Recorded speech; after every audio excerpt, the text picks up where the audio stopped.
Bonjour à tous et bienvenue dans ce nouvel épisode du podcast Punkin Dev. Le cerveau humain est une machine incroyable, capable de traitement d'une complexité énorme, d'apprentissage sans fin. On n'a pas fini d'en découvrir sur notre cerveau. Par contre, toutes ces superbes capacités sont malheureusement livrées avec quelques effets de bord pas toujours maîtrisés, mais qu'il peut être utile de connaître.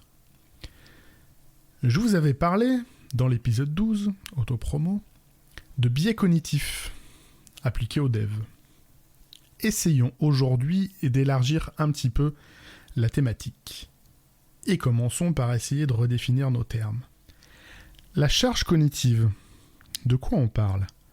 C'est en quelque sorte, on va dire, la somme ou le volume d'informations qui est capable de prendre en compte notre cerveau pour effectuer ses traitements, ses décisions.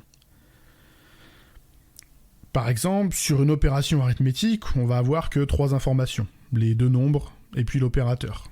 Ça représente une charge cognitive assez élémentaire. Pour un adulte, raisonnablement instruit du coup. Mais faites la même avec un enfant de 4 ans et vous le verrez tout de suite mettre absolument toutes ses ressources mentales au service de cette simple tâche.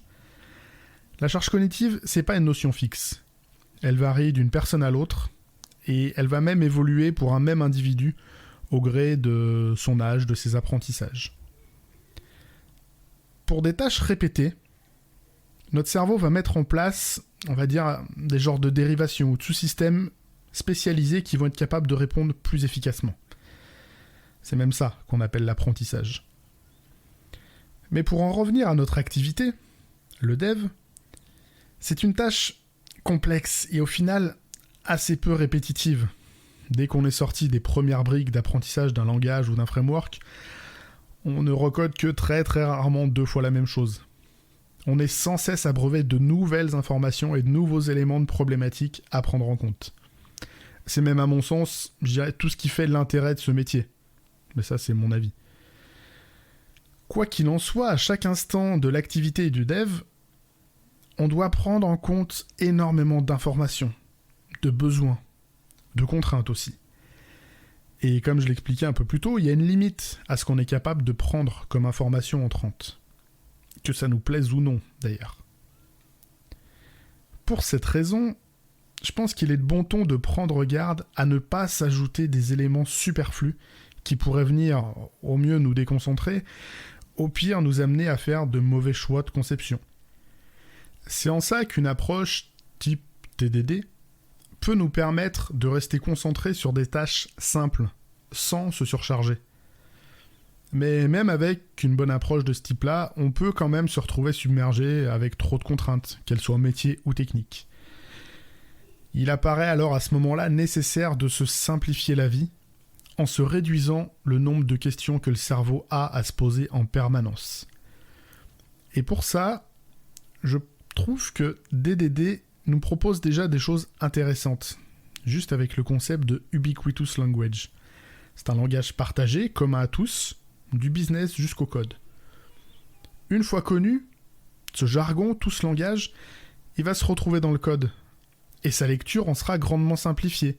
Plus besoin de traduire des choses en d'autres, pour comprendre de quoi on parle. De la même manière, un typage fort qui va dans ce sens peut tellement simplifier les choses. Utiliser une fonction qui prend 3 chaînes de caractères en paramètres, c'est pas hyper explicite quand on essaie de la coder et de l'appeler. Si en revanche, sur les 3 paramètres, on a un utilisateur ID, un type prénom, un type nom, on sait tout de suite comment utiliser cette fonction. Et non, une bonne documentation n'aura jamais le même effet. La doc, il va falloir l'ouvrir, la parcourir, espérer que chaque paramètre soit bien nommé, bien documenté. C'est juste un nouvel effort qui risque de nous faire perdre le fil de ce qu'on était en train de faire et qui au final rajoute à la charge cognitive, là où un typage explicite nous enlève de la charge. La continuité de notre attention, c'est un point crucial dans notre capacité à produire efficacement. Il se dit souvent qu'une interruption de même 10 secondes, ça coûte en moyenne 20 minutes pour reprendre le fil de notre concentration. Alors, même si cet ordre de grandeur me paraît grand, et que j'ai pas vraiment de source sur ce chiffre-là, qui ne s'est jamais dit, après avoir été coupé, j'en étais où au fait, moi ? Bon, laisse tomber, j'ai perdu le fil. Qu'a fait les gens ? Non, ça marche pas. C'est pour ça qu'énormément de devs finissent avec un casque, voire même à réduction de bruit sur les oreilles dans des open space. Au passage, je crois vraiment que ce type d'espace de travail, ça doit être le moins efficace du monde, d'un point de vue concentration individuelle. Dans la même lignée, des durées comme ça, il faut savoir que notre capacité d'attention soutenue n'est que d'environ une douzaine de minutes. Encore une fois, ça peut varier d'une personne à une autre, et on parle ici d'attention soutenue. Il s'agit de l'attention nécessaire sur des tâches très peu communes et à forte complexité. L'intérêt de réduire notre charge cognitive, ça va être de pouvoir relâcher ce niveau d'attention pour prétendre pouvoir travailler plus longtemps. Et je vous assure que ça fonctionne. Retrouvez dans vos souvenirs un moment où vous étiez en pleine zone de confort. Vous maîtrisez le métier, vous gérez bien vos outils, c'est quelque chose de standard, vous êtes habitué à tout. Moi, je suis certain que vous êtes capable de produire des choses excellentes pendant largement plus de 12 minutes, 30 minutes, 1 heure, 2 heures peut-être pour certains. Et au final, vous vous serez même pas rendu compte de tout le temps passé. Ici, votre attention était certes importante, mais pas soutenue. Et avec au global une charge cognitive raisonnable. On reçoit souvent des espèces d'injonctions à sortir de notre zone de confort.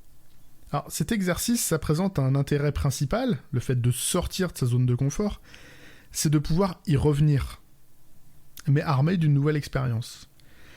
Travailler systématiquement hors de sa zone de confort, c'est juste une source de stress complètement délétère qui ne va aider en rien à produire plus de qualité, ni à produire plus d'ailleurs.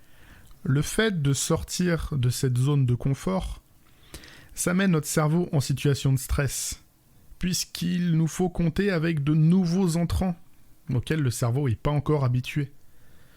Alors, c'est bien sûr dans cette zone-là qu'on va pouvoir générer de nouveaux apprentissages. Mais pour moi, qui dit nouvel apprentissage, dit exercice. Et pour moi, c'est le format exercice, ou kata, coding dojo, sans la pression de la prod, qui me semble vraiment approprié pour ça.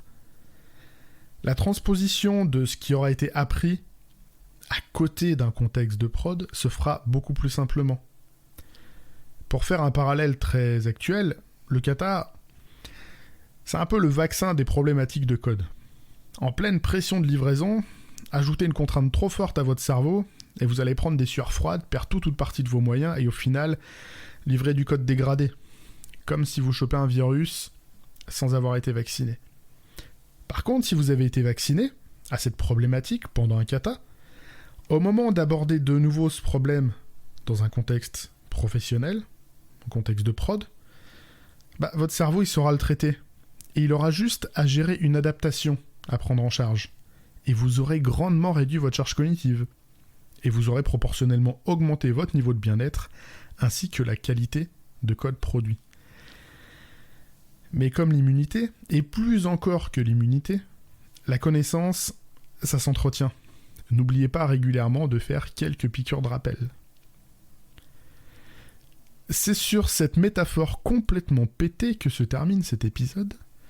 Prenez soin de votre charge cognitive, stimulez votre cerveau sans le mettre sous un stress excessif, et ne vous laissez pas interrompre, mais faites des pauses quand même. C'est pourtant simple, non ? Excellente semaine à tous, à mardi prochain pour un nouvel épisode, et d'ici là, geekez bien, codez bien.